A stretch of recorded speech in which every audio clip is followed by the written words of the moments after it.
Veredito do Tribunal Permanente dos Povos sobre a responsabilidade de Jair Bolsonaro pelas mais de 600 mil mortes pela Covid-19 no Brasil será anunciado hoje, a partir das 10 da manhã, com transmissão ao vivo pela TVT. O julgamento contra o presidente foi realizado em maio deste ano. Na ocasião, Bolsonaro foi julgado por crimes cometidos contra a humanidade durante a pandemia e ameaças à democracia brasileira.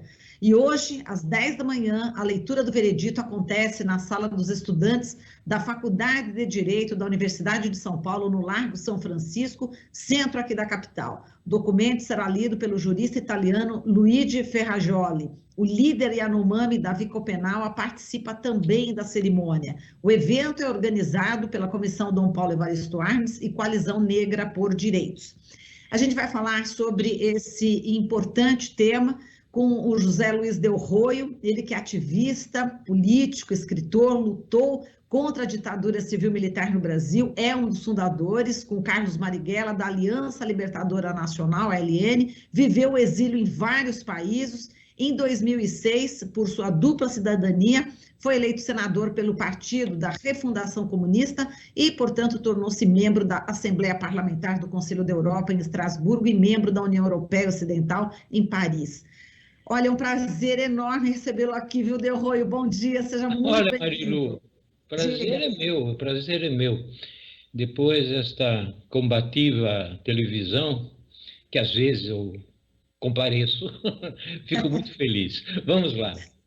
Vamos lá, Del Roio. Bom, a denúncia contra o Bolsonaro, né, foi apresentada aí pela Comissão de Defesa dos Direitos Humanos Dom Paulo Evaristo Arnes, a Internacional dos Serviços Públicos, a Articulação dos Povos Indígenas do Brasil e também a Coalizão Negra por Direitos, né? E de acordo com o colunista até do UOL, Jamil Chad, nosso querido amigo, um rascunho da sentença do Tribunal Permanente dos Povos já aponta que Jair Bolsonaro será condenado aí por graves violações de direitos humanos, e que em algumas instâncias, né, os fatos poderiam ser considerados crimes contra a humanidade. Agora, não há, segundo o Jamil, por enquanto, uma indicação de que os crimes, né, de Bolsonaro devam ser considerados como genocídio. Essa opção ficou fora do rascunho, mas o conceito ainda pode voltar a ser debatido, né? E segundo o Jamil, alguns membros da corte mantêm uma postura favorável, né, à consideração também dessa classificação de crime. E qual que é a sua posição, Del Roio? Como é que a minha posição aí é muito modesta, porque o júri é um júri de altíssima qualificação, experiência. Na verdade, nós vamos saber isso exatamente daqui a 1h30. Nós não lemos ainda toda a sentença.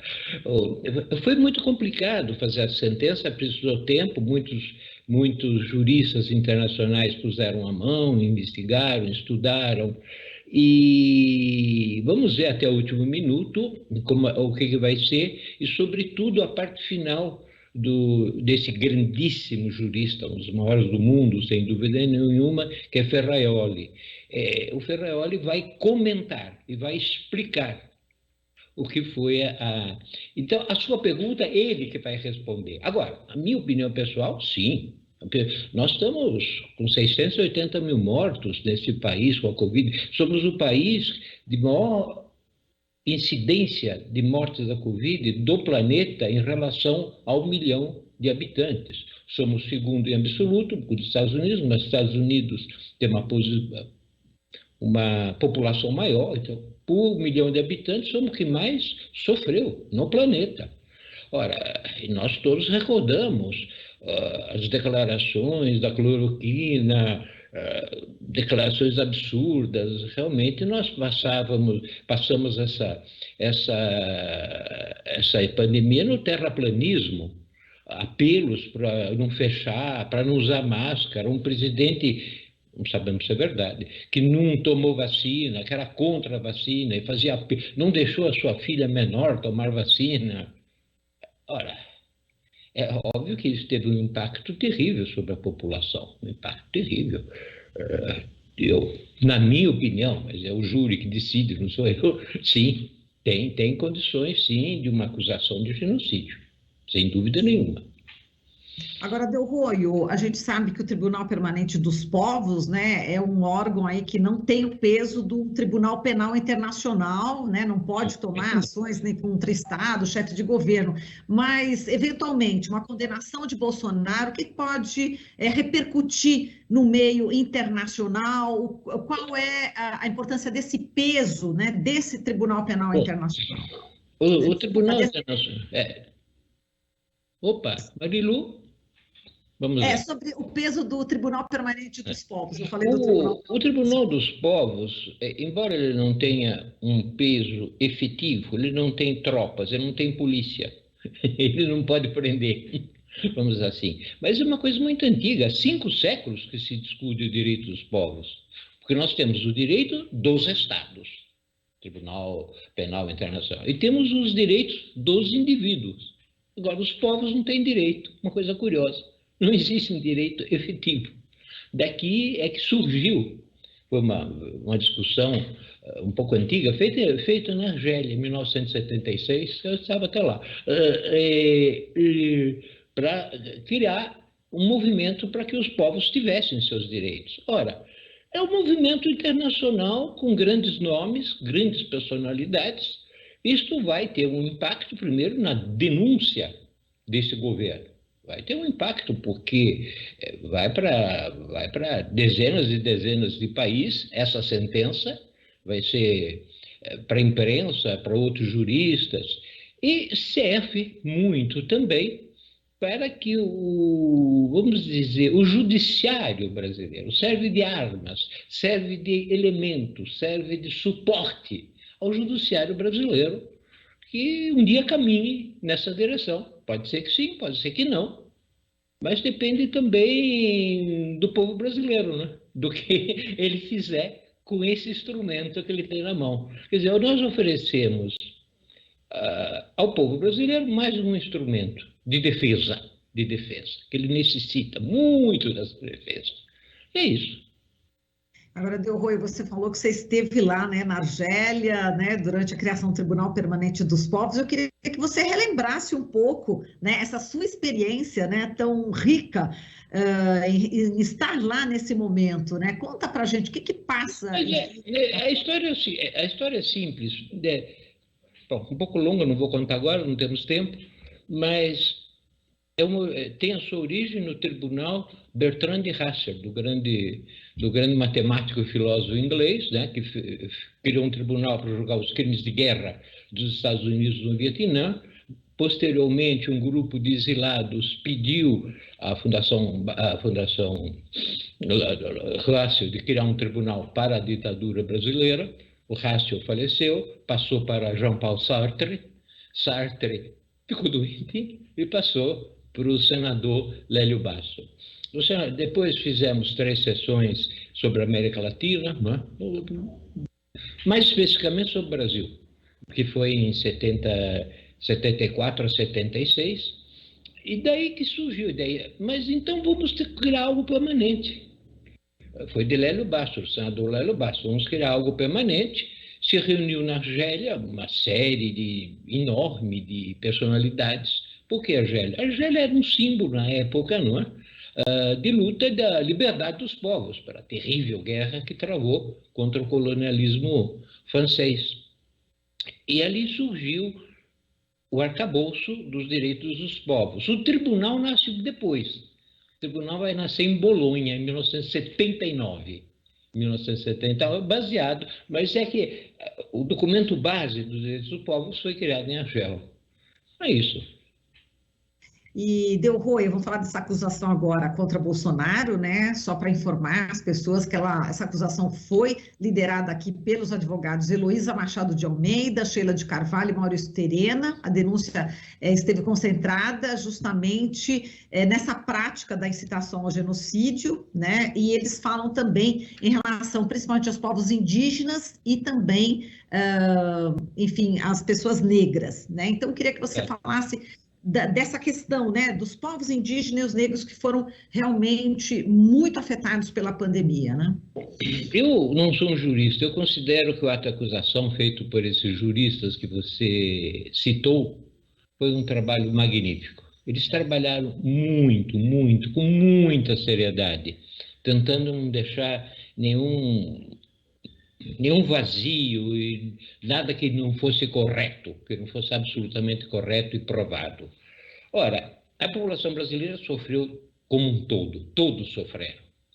Mas teve algumas coisas específicas. Os indígenas não receberam vacinas, recebiam muitas vezes bíblias, né? Para combater, ou distribuíam cloroquina, que é uma coisa que, inclusive a cloroquina é um remédio perigoso, não serve para absolutamente Covid, é para malária, tudo uma outra coisa, inclusive é perigoso. Tem que ser com cuidado. Os indígenas foram abandonados, e também os quilombolas, sofreram o mesmo tipo de agressão, entende? Nada de vacina, outras coisas, terraplanismo. Então, por isso, e depois também na questão dos negros, não só foi os quilombolas, mas tinha também uma questão que boa parte da população mais pobre, mais abandonada, das comunidades, que tem mais dificuldade de informação, maior dificuldade de assistência médica, também foram bombardeadas com essas inverdades, anticiência, obscurantismo, Idade Média. Parecia que estávamos combatendo a peste negra de 1300, um amuleto de santo.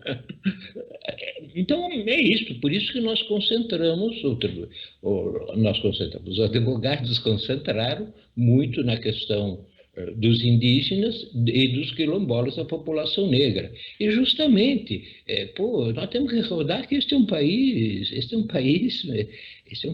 plurinacional, esse é um país de uma grande mistura de povos. Temos os nossos índios, que são nosso povo originário, e temos a maioria da população que é negra. Não pode se esquecer disso. E o tribunal, já sendo um tribunal de povos, dos povos, tinha que reafirmar essa questão. Não. E justamente esse veredito se dá dentro desse processo eleitoral que a gente viu no Brasil, né? Qual que é o impacto que pode ter, né, esse veredito hoje? Pode servir. Originariamente não foi nem pensado nisso, porque nós pensamos nisso há mais de um ano atrás, não é? Eu, como conhecia a questão do tribunal, tinha participado, eu tinha até sugerido, mas quando foi sugerido e discutimos, era mais de um ano atrás. Foi difícil montá-lo. Então não estava bem ligado às eleições, estava ligado realmente ainda ao drama, à dor da Covid, não é? Não bem tratada, não bem combatida, pelo contrário. Não é? Era isso. Exato. Agora, Delroio, a importância, né, didática também, de se acompanhar uma transmissão como essa, né? A TVT vai daqui a pouquinho, né, às 10 da manhã, vai fazer essa transmissão. A importância das pessoas acompanharem, enfim, esse veredito hoje, né, como cidadãs brasileiras, na sua opinião. Bom, é claro que um veredito de juristas tem as suas coisas ásperas na linguagem. Isso é um normal, né? Tem até as suas dificuldades. Mas eu acho importantíssimo porque qualquer brasileiro, brasileira, ouvindo essa sentença, ela vai se sentir participante. Ela foi vítima dessa história, ela está nessa história. Não é uma coisa que você está vendo na televisão de longe, um assassinato lá no Nordeste. Não, é você que está sendo colocado dentro desse julgamento. Seria magnífico, eu acho que posteriormente vamos tentar trabalhar isso, é possível. A imprensa já está fazendo um bom trabalho, a gente teria que um pouco explicar isso para as escolas, por exemplo, entende? Levar para as escolas, talvez não tudo, mas pedaços, setores, escritos explicando o que é um tribunal, o que são os povos, o que nós sofremos. Eu acho que serve para um trabalho também de educação importante, sem dúvida nenhuma. Um instrumento importante contra as fake news, né, Delroio? Ah, meu Deus do céu.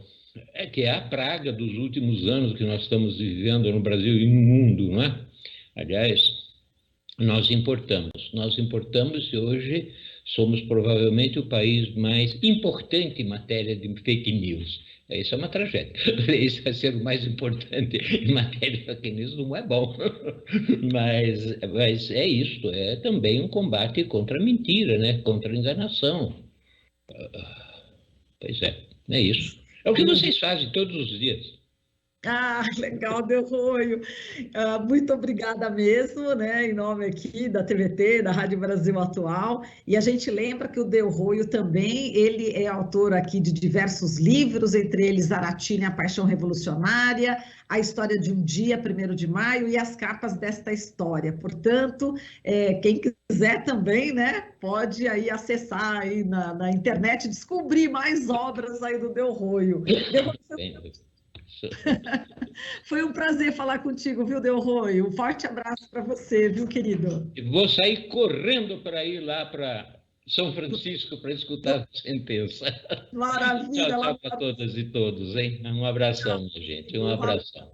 Um abraço, Delroio. Ele está indo lá para a Faculdade de Direito do Largo São Francisco, aqui no centro de São Paulo, onde vai acontecer aí o veredito do Tribunal Permanente dos Povos sobre a responsabilidade de Jair Bolsonaro pelas mais de 600 mil mortes pela Covid no Brasil. Vai ser transmitido pela TVT. Então, o pessoal continue aí ligado conosco, viu? Conversamos aqui, com muito prazer, com José Luiz Delroio, ativista político, escritor, ele que lutou contra a ditadura militar, é um dos fundadores da LN, junto com o Carlos Marighella, viveu no exílio em vários países, e em 2006, pela dupla cidadania, foi eleito senador pelo Partido da Refundação Comunista e tornou-se membro da Assembleia Parlamentar do Conselho da Europa em Estrasburgo e membro da União Europeia Ocidental em Paris. Estamos apresentando Jornal Brasil Atual. As notícias que os outros não dão.